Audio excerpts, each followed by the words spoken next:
Question Poulain. Question Poulain.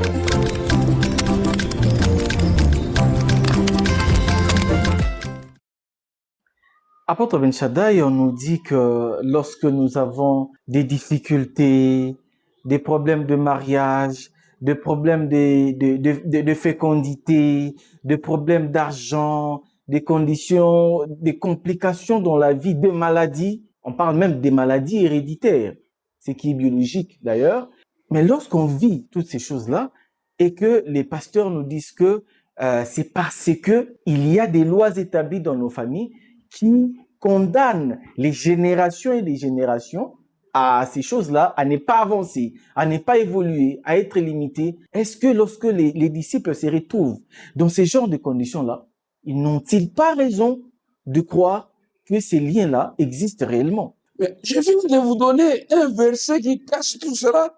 Je viens de vous lire.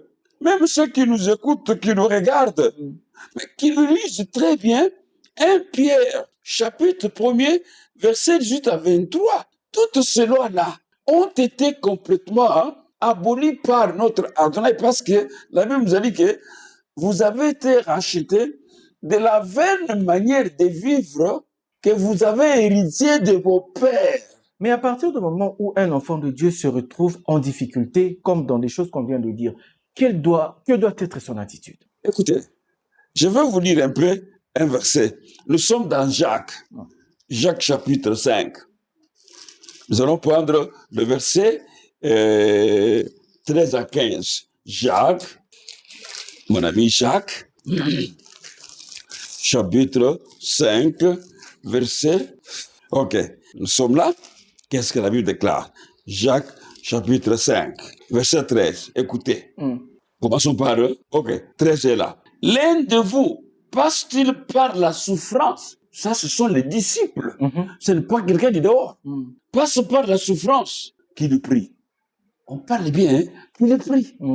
Ok. Un autre est-il dans la joie? Qu'il chante des cantiques. L'un de vous est-il malade? C'est toujours les disciples.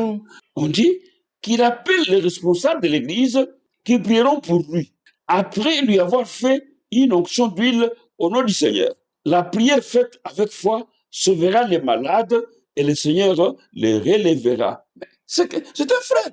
On a bien précisé. S'il souffre, s'il est malade, s'il a des problèmes, c'est-à-dire que quand on prie, il n'est pas exclu qu'on ne peut pas tomber malade. Okay. Il n'est pas exclu qu'on ne peut pas avoir de problèmes. Tout cela, dans notre chemin ici, c'est aussi des épreuves pour éprouver notre foi. Mais ça ne doit pas être mis au compte des démons. Non.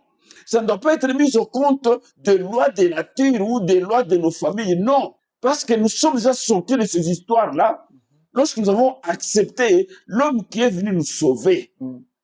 Je vais continuer. Je vous dis encore un verset. Allez-y. Nous sommes dans Romains, chapitre 8. Écoutez ce que la Bible déclare. Romains 8. Voilà, je suis dans Romains 8. Prenons d'abord le verset 1, et puis nous allons continuer avec l'autre verset. Romains 8, verset 1 dit ceci. Maintenant donc, il n'y a plus de condamnation pour ceux qui sont unis en Yehoshua, HaMashiach. La Bible est claire.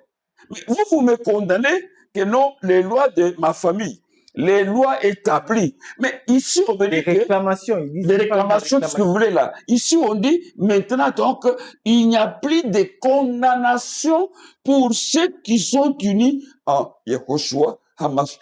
Quand la Bible confirme qu'il n'y a plus de condamnation, c'est-à-dire qu'il n'y a plus de condamnation. Mais comment vous venez me dire que non, vous êtes condamné parce que votre famille, parce qu'il y avait des lois établies, mais ces lois établies là, ont été déjà abolies par les sacrifices que le Seigneur a donné sur la croix. Une fois qu'il a donné son sang, c'était pour libérer l'humanité, comme nous l'avons vu dans notre définition sur la délivrance. C'est le seul qui pouvait libérer l'humanité. Et en venant dans le monde, il a aboli la loi pour justifier ceux qui croiraient en lui. Je voudrais continuer encore avec les mêmes chapitres, mais je prends le verset 28, nous descendons un peu. Écoutez ce que le 28 dit. 28 nous dit ceci.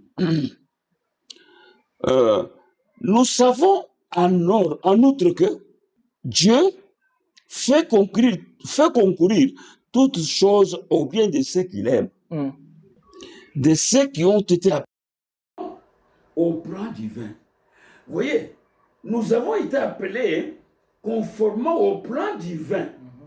C'est-à-dire que tout ce qui peut nous arriver dans notre parcours, ça fait concourir au bien de nous. Nous continuons. Il dit, en effet, ce que Dieu a connu d'avance, il les a aussi destinés d'avance à devenir conformes à l'image de son Fils, afin que celui-ci soit l'aîné de nombreux frères. Donc, c'est-à-dire que Hamas est notre aîné.